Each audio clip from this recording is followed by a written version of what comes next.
Amis, bonjour à tous et à toutes et bienvenue à notre rendez-vous quotidien consacré à la méditation de la parole de Dieu.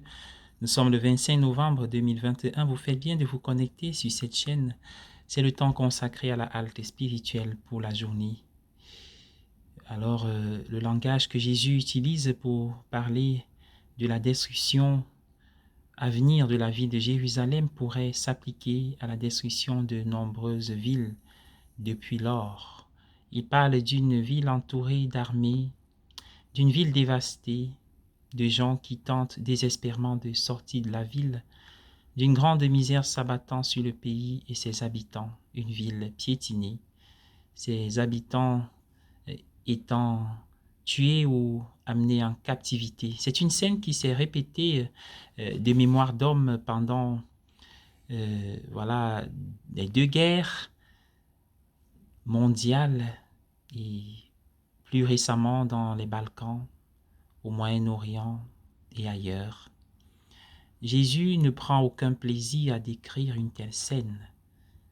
Il avait auparavant pleuré sur la ville de Jérusalem, tout comme il doit pleurer sur chaque ville et village brutalisé par la guerre.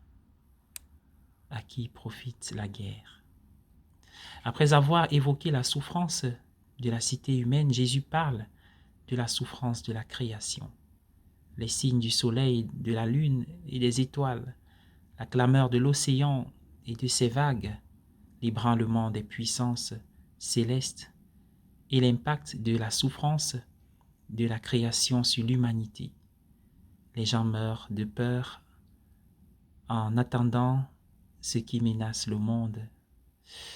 Ces derniers temps, nous sommes tous devenus beaucoup plus sensibles à la souffrance de la création.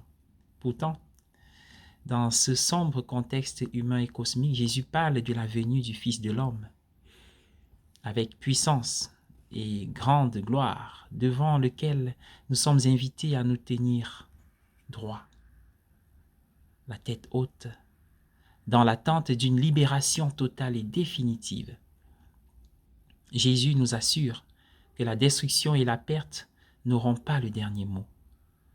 En tant que Seigneur ressuscité, il vient toujours comme la lumière dans les ténèbres.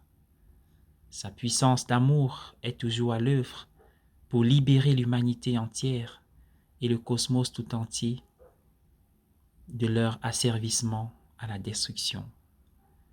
Notre appel est de continuer à nous aligner sur la venue et la présence glorieuse, libératrice et vivifiante du Seigneur, afin de devenir des agents de sa lumière et de sa vie dans notre monde souvent sombre. Bonne journée à tous et à chacun. Soyez bénis.